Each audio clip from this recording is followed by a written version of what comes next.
ಮುಖ್ಯಮಂತ್ರಿಯಾಗಿ ಡಿಕೆ ಶಿವಕುಮಾರ್ ಅಧಿಕಾರ ಸ್ವೀಕರಿಸಿದ್ದಾಗಿದೆ. ಮುಂದಕ್ಕೆ ಅವರ ಮುಂದೆ ಹಲವು ಸವಾಲುಗಳಿದ್ದಾವೆ.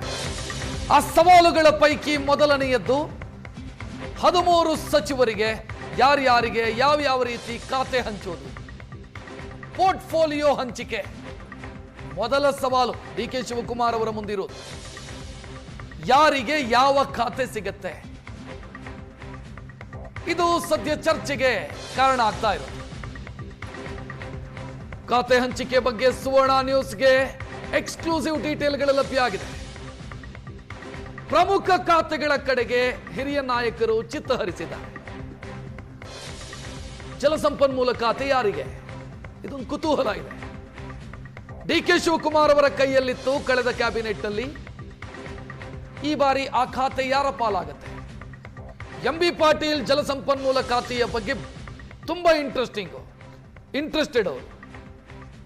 ಆ ಖಾತೆಯ ನಿರೀಕ್ಷೆಯಲ್ಲಿ ಅವರಿದ್ದಾರೆ. ಡಾಕ್ಟರ್ ಜಿ ಪರಮೇಶ್ವರ್ ಉಪಮುಖ್ಯಮಂತ್ರಿ, ಅವರಿಗೆ ಯಾವ ಖಾತೆ? ಗೃಹ ಖಾತೆಯನ್ನ ಮುಂದುವರಿಸಲಾಗತ್ತಾ ಅಥವಾ ರೆವಿನ್ಯೂ ಕಂದಾಯ ಖಾತೆಯ ಸಾಧ್ಯತೆ ಏನಾದರೂ ಇದೆಯಾ? ಇದರ ಬಗ್ಗೆ ಬಹಳ ಕುತೂಹಲ ಇರೋದು. ಯಾರಿಗೆ ಯಾವ ಖಾತೆ ಅಂತ ನೋಡ್ತಾ ಇದ್ದೀರಿ. ಒಂದು ಸಂಭವನೀಯ ಸಾಧ್ಯತೆಯ ಬಗ್ಗೆ ಸುವರ್ಣ ನ್ಯೂಸ್ಗೆ ಸಿಕ್ಕಿರುವಂತ ಮಾಹಿತಿ ಇದು.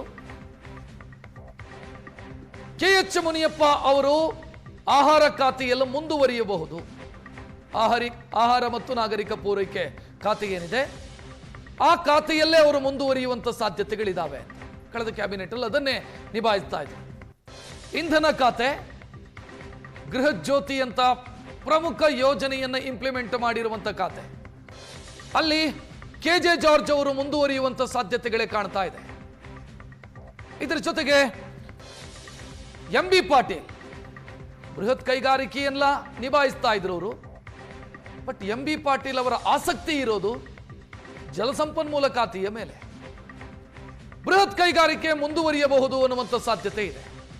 ರಾಮಲಿಂಗಾರೆಡ್ಡಿ ಕ್ಯಾಬಿನೆಟ್ ನಲ್ಲಿರುವಂತಹ ಹಿರಿಯ ಸಚಿವರು, ಅವರು ನಿರೀಕ್ಷೆ ಇಟ್ಕೊಂಡಿರೋದು ಬೆಂಗಳೂರು ಇನ್ಚಾರ್ಜ್, ಬೆಂಗಳೂರು ನಗರಾಭಿವೃದ್ಧಿಯ ಬಗ್ಗೆ ಅವರಿಗೆ ಆಸಕ್ತಿ. ಮುಜರಾಯಿ ಖಾತೆ ಇತ್ತು, ಸಾರಿಗೆ ಖಾತೆ ಇತ್ತು ಕಳೆದ ಕ್ಯಾಬಿನೆಟ್ ಅಲ್ಲಿ.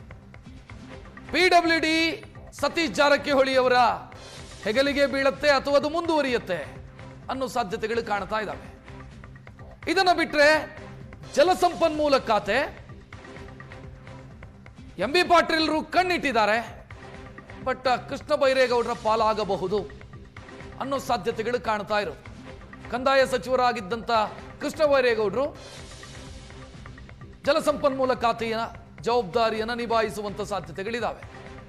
ಹೋಮ್ ಮಿನಿಸ್ಟ್ರಿ ಪರಮೇಶ್ವರ್ ಅವರ ಕೈಯಲ್ಲಿದ್ದಂಥ ಖಾತೆ, ಅದು ಪ್ರಿಯಾಂಕ್ ಖರ್ಗೆ ಅವರಿಗೆ ಸಿಗುವಂತ ಸಾಧ್ಯತೆಗಳು ಕಾಣ್ತಾ ಇದೆ.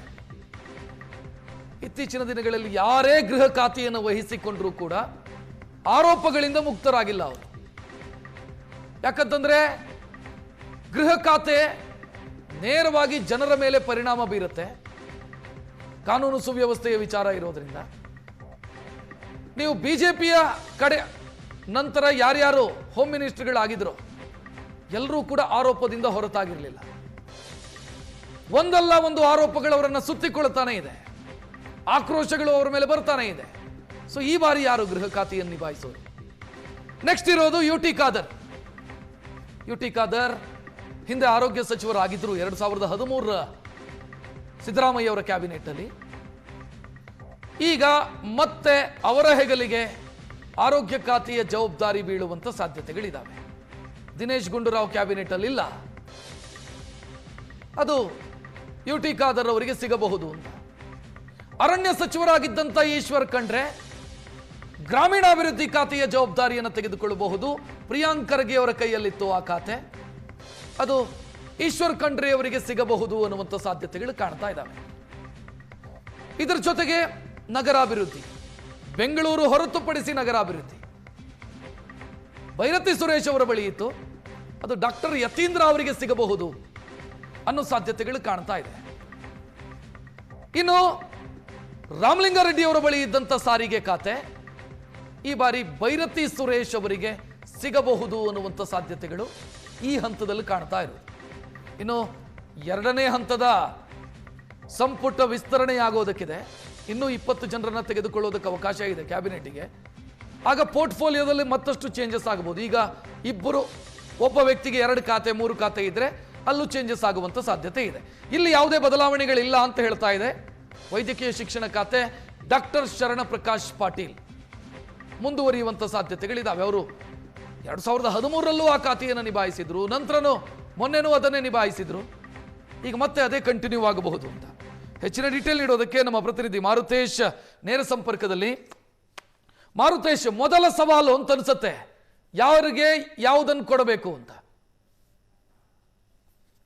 ರಜತ್, ಅದು ಸವಾಲಂತೂ ಸಹಜವಾಗಿ ಇದ್ದೇ ಇದೆ. ಯಾಕಂದ್ರೆ ಕೆಲವರು ಖಾತೆ ಬದಲಾವಣೆ ಬಯಸಿದ್ದಾರೆ. ಕೆಲವರು ಈಗ ಡಿ ಕೆ ಶಿವಕುಮಾರ್ ಅವರ ಬಳಿ 2 ಪ್ರಮುಖ ಖಾತೆಗಳಿತ್ತು, ಜಲಸಂಪನ್ಮೂಲ ಮತ್ತು ಬೆಂಗಳೂರು ಅಭಿವೃದ್ಧಿ. 2 ಕೂಡ ಬೃಹತ್ ಪೋರ್ಟ್ಫೋಲಿಯೋ ಆಗಿರುವ ಕಾರಣಕ್ಕಾಗಿ ಎರಡರಲ್ಲೂ ಕೂಡ ಜನರ ಜೊತೆಗೆ ಸಂಪರ್ಕ ಇರುವ ಕಾರಣ ಇನ್ನೊಂದು ಹೆಚ್ಚಿನ ಅನುದಾನ ಸಿಗುತ್ತೆ ಮತ್ತು ಯುಟಿಲೈಸೇಷನ್ ಕೂಡ ಇರುತ್ತೆ. ಮತ್ತು 2 ಖಾತೆಗಳಲ್ಲೂ ಕೂಡ ಕೆಲಸ ಮಾಡಿದ್ರೆ ಒಂದು ಹೆಸರನ್ನ ಗಳಿಸಬಹುದಾದಂತಹ ಅವಕಾಶಗಳು ಕೂಡ ಇದಾವೆ. ಹಾಗಾಗಿ ಬೆಂಗಳೂರು ಅಭಿವೃದ್ಧಿ ಖಾತೆ ಮತ್ತು ಜಲಸಂಪನ್ಮೂಲ ಖಾತೆ 2 ಖಾತೆಗಳ ಮೇಲೂ ಕೂಡ ತೀವ್ರವಾದ ಪೈಪೋಟಿ ನಡೀತಾ ಇದೆ. ಜಲಸಂಪನ್ಮೂಲ ಖಾತೆ ಡಿ ಕೆ ಶಿವಕುಮಾರ್ ಅವರು ನಿಭಾಯಿಸ್ತಾ ಇದ್ರು. ಹಿಂದೆ ಕೂಡ ಬಹಳ ಚರ್ಚೆ ಇತ್ತು, ಅಂದ್ರೆ ಉತ್ತರ ಕರ್ನಾಟಕ ಭಾಗದವರಿಗೆ ಜಲಸಂಪನ್ಮೂಲ ಖಾತೆ ಕೊಡಬೇಕು. ಯಾಕಂದ್ರೆ ನೀರಾವರಿಯ ಯೋಜನೆಯ ಅಗತ್ಯತೆಗಳು ಮತ್ತು ಅನಿವಾರ್ಯತೆಗಳು ಇರುವಂತದ್ದು ಉತ್ತರ ಕರ್ನಾಟಕ ಭಾಗದ ಜನರಿಗಾಗಿ. ಹಾಗಾಗಿ ಅವರ ನಾಡಿ ಮಿಡಿತ ಅರ್ಥ ಆಗ್ಬೇಕು ಅಂದ್ರೆ ಉತ್ತರ ಕರ್ನಾಟಕ ಭಾಗದವರು ಜಲಸಂಪನ್ಮೂಲ ಸಚಿವರಾಗೋದು ಸೂಕ್ತ ಅನ್ನುವಂತ ಅಭಿಪ್ರಾಯಗಳಿತ್ತು. MB ಪಾಟೀಲ್ ಪರವಾಗಿ ಸಾಕಷ್ಟು ಆ ತರದ ಒತ್ತಾಯಗಳು ಕೂಡ ಕೇಳಿ ಬಂದಿತ್ತು. ಕಳೆದ ಬೆಳಗಾವಿ ಅಧಿವೇಶನದ ಸಂದರ್ಭದಲ್ಲೂ ಕೂಡ ಸಾಕಷ್ಟು ಜನ ಒತ್ತಾಯ ಮಾಡಿದ್ರು. ಹಾಗಾಗಿ ಜಲಸಂಪನ್ಮೂಲ ಇಲಾಖೆಯ ಮೇಲೆ ಒಂದು ಕಡೆ ಕೃಷ್ಣ ಬೈರೇಗೌಡರು ಕೂಡ ಕಣ್ಣಿಟ್ಟಿದ್ದಾರೆ. MB ಪಾಟೀಲ್ ಕೂಡ ಅವರು ಅದನ್ನು ಬಯಸಿದ್ದಾರೆ. ಯಾಕಂದ್ರೆ ಹಿಂದೆ ಅವರು ಖಾತೆಯನ್ನು ನಿಭಾಯಿಸಿರುವ ಕಾರಣಕ್ಕಾಗಿ ಅವರು ಕೂಡ ಖಾತೆಯ ನಿರೀಕ್ಷೆಯಲ್ಲಿ ಇದ್ದಾರೆ. ಇನ್ನೊಂದು ಡಿ ಕೆ ಶಿವಕುಮಾರ್ ವಹಿಸ್ಕೊಂಡಿದ್ದು ಬೆಂಗಳೂರು ಅಭಿವೃದ್ಧಿ. ಬೆಂಗಳೂರು ಅಭಿವೃದ್ಧಿ ಎಲ್ರಿಗೂ ಕೂಡ ಒಂದ್ ರೀತಿ ಪ್ರತಿಷ್ಠೆ ಆ ಖಾತೆಯನ್ನ ಪಡೆಯೋದಕ್ಕೆ. ಯಾಕಂದ್ರೆ ಈಗ ಪೈಪೋಟಿ ನೀಡ್ತಾ ಇರೋರ ಪೈಕಿ ಬೆಂಗಳೂರಿನವರೇ ಆದ ಕೃಷ್ಣ ಬೈರೇಗೌಡ ಜೊತೆಗೆ ಹಿರಿಯರಾಗಿರುವಂತ ರಾಮಲಿಂಗಾರೆಡ್ಡಿ. ಈ ರಾಮಲಿಂಗಾರೆಡ್ಡಿ ಹಿಂದೆ ಕೂಡ ಬೆಂಗಳೂರು ಅಭಿವೃದ್ಧಿ ಸಚಿವರಾಗಿ ಕೆಲಸ ಮಾಡಿದ ಅನುಭವ ಇದೆ. ಜೊತೆಗೆ KJ ಜಾರ್ಜ್ ಕೂಡ ತೀವ್ರ ಪೈಪೋಟಿಯಲ್ಲಿದ್ದಾರೆ. ಅವರು ಕೂಡ ಬೆಂಗಳೂರಿನ ಅಭಿವೃದ್ಧಿ ಸಚಿವರಾಗಿ ಕೆಲಸ ಮಾಡಿದ್ರು. ಈ ನಡುವೆ ಪರಮೇಶ್ವರ್ ಉಪಮುಖ್ಯಮಂತ್ರಿ ಆಗಿರೋದ್ರಿಂದ ಅವರು ಕೂಡ ಈ ಹಿಂದೆ ಬೆಂಗಳೂರಿನ ಡೆವಲಪ್ಮೆಂಟ್ ಮಿನಿಸ್ಟರ್ ಆಗಿ ಕೆಲಸ ಮಾಡಿದ್ದಾರೆ.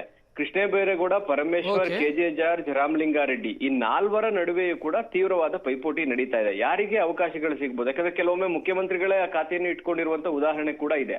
ಹಾಗಾಗಿ ಡಿ ಕೆ ಶಿವಕುಮಾರ್ ಖಾತೆ ಹಂಚಿಕೆ ಮಾಡ್ತಾರಾ, ಅವರ ಬಳಿಯೇ ಉಳಿಸ್ಕೊಳ್ತಾರಾ ಗೊತ್ತಿಲ್ಲ. ಆ ಕುತೂಹಲಗಳು ಕೂಡ ಉಳಿದಿದ್ದಾವೆ. ಇದನ್ನು ಹೊರತುಪಡಿಸಿದ ಅಂತ ಮೇಜರ್ ಪೈಪೋಟಿ ಯಾವ ಖಾತೆಗಳಿಗೂ ನಡೆದಂಗೆ ಕಾಣಿಸ್ತಾ ಇಲ್ಲ. ಬೆಂಗಳೂರು ಅಭಿವೃದ್ಧಿ ಮತ್ತು ಜಲಸಂಪನ್ಮೂಲ ಈ 2 ಖಾತೆಗಳನ್ನು ಪಡೆಯೋದಕ್ಕೆ ತೀವ್ರ ಪೈಪೋಟಿ ಇದೆ. Rakshith. Okay, thank you Marutesh ಮಾಹಿತಿಗೆ.